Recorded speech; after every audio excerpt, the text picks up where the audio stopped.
We got 7 best bets for you, breaking down UFC Fight Night San Diego, Cruz versus Vera. I'm Chris from Equity Sports Analytics, and let's get into this fight card. It's very, very, very favorite-y, okay? I don't know if that's a word, like a little bit like Shaun of the Dead, the zombie movie. You remember that? When Shaun calls his mom up and goes, "Mom, what's going on over there?" And she's like, Yes. Some people tried to get in. Well, Mom, are you okay? Yes, I am, but come to think of it, they were a bit bitey. Favorite-y, bitey, that's what I think of. Let's get into the card. We have our first bet for you. Josh Quinlan versus Jason Witt. We had this last week on the card. It almost didn't come up. Props did not get out this week until today. This prop, actually. So a lot of the books are playing fast and loose with their responsibilities. Usually they get props out Monday, Tuesday. Pros were slamming certain lines, so a lot of the books didn't get props out until Friday. It's a big ongoing problem. 1% of people make money. 99% of people don't. So 99% of people don't think that this is their problem. But 99%, when you get to that point where you are making money, which presumably is your goal, the books are going to move the goalposts on you. And that's not a good thing. So this is everyone's issue. Anyway, prop came out today. Josh Quinlan, we have him at 1.85 inside the distance at Coolbet. You can only maybe bet $50 at most on that fight at Coolbet because Coolbet might ban you if you start winning. So whatever, you might have to do unethical things, get your friends to bet for you. It's a big problem. They're unethical, forcing professionals to be unethical. It's a big issue in the industry. So we have Josh Quinlan inside the distance. Jason Witt is either going to wrestle this guy. Jason Witt by decision is a great play as well. This is a binary fight. Quinlan's going to knock him out. Witt is going to hold him down. One of those two things is going to happen. We're taking Josh Quinlan inside the distance, 1.85. We are laying 1.76 units to win 1.5.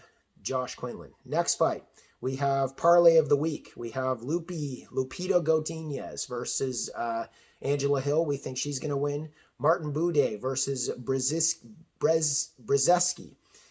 So Buday, Godinez, you can get that at that combination at 1.77 odds. We're going to risk 1.95 to win 1.5. That's our parlay of the week. That's the two people on the card that the books are wincing the most from when professional money goes down.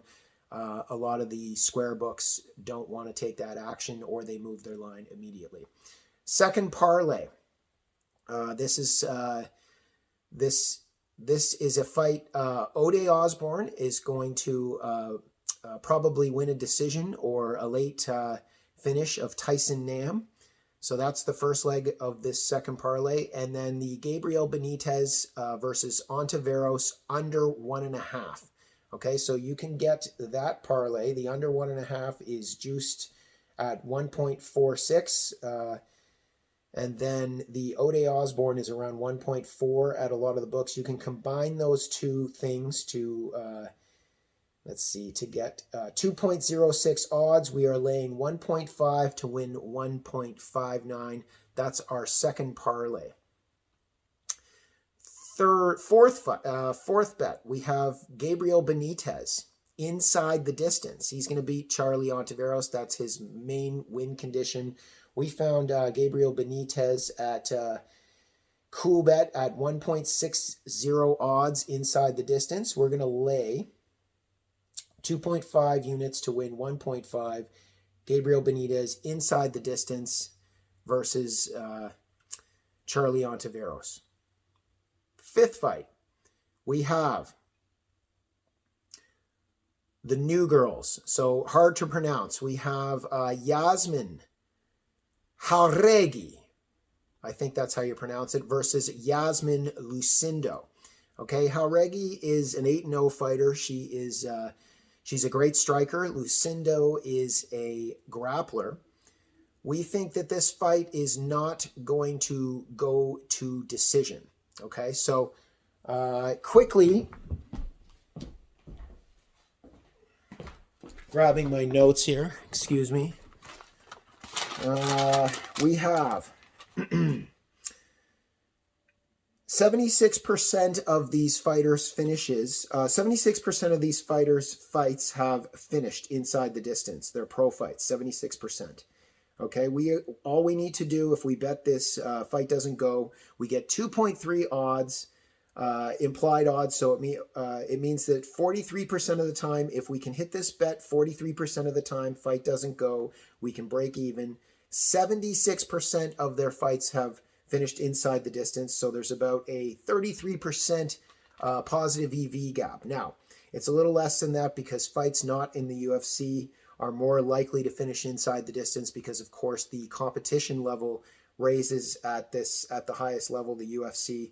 But we still think that there's quite a bit of positive EV in there. So Yasmin Jauregui versus Yasmin Luceno. Fight doesn't go the distance. 2.30 odds. We are laying 1.5 to win 1.95. That's our fifth bet.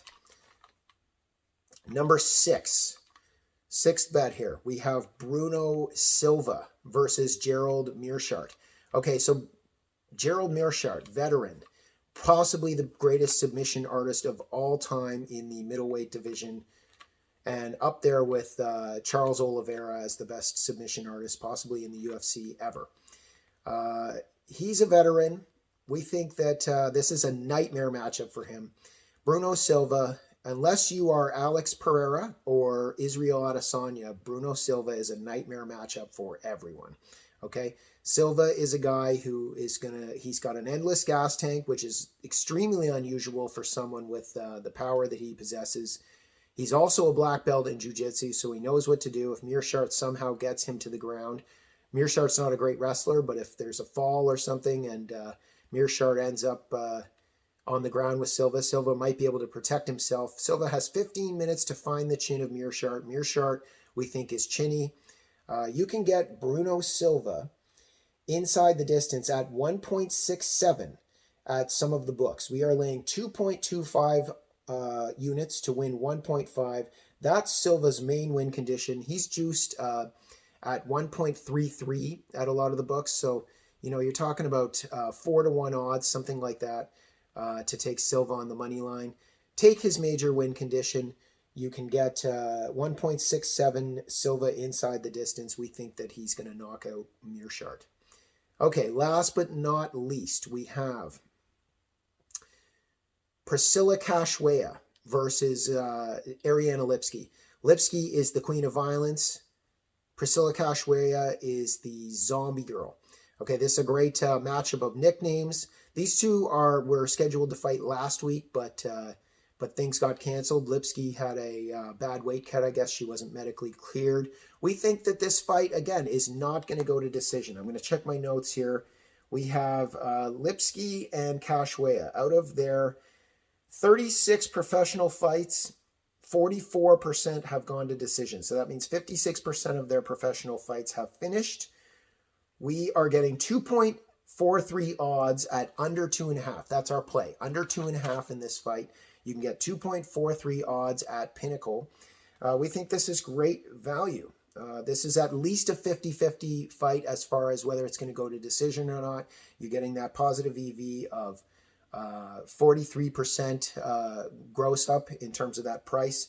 So take the under 2.5, 2.43. It's a couple tertiary factors. They're going up to 135 here, so they don't have to cut the weight again. That means gas tanks will be better. That means they'll probably be able to hit harder because they weigh more.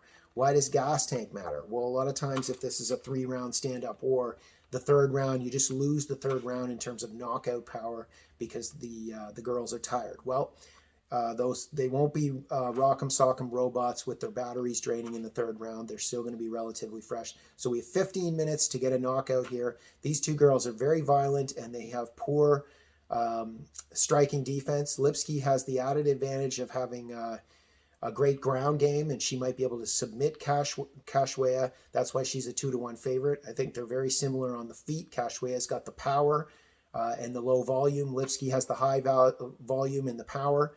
Kashware is a bit stronger, but Lipsky has an advantage on the ground. We think this fight is going to finish inside the distance. Take it at 2.43. We're laying 1.5 units to win.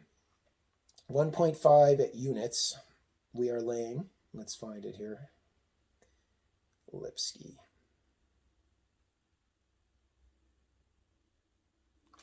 Kashware.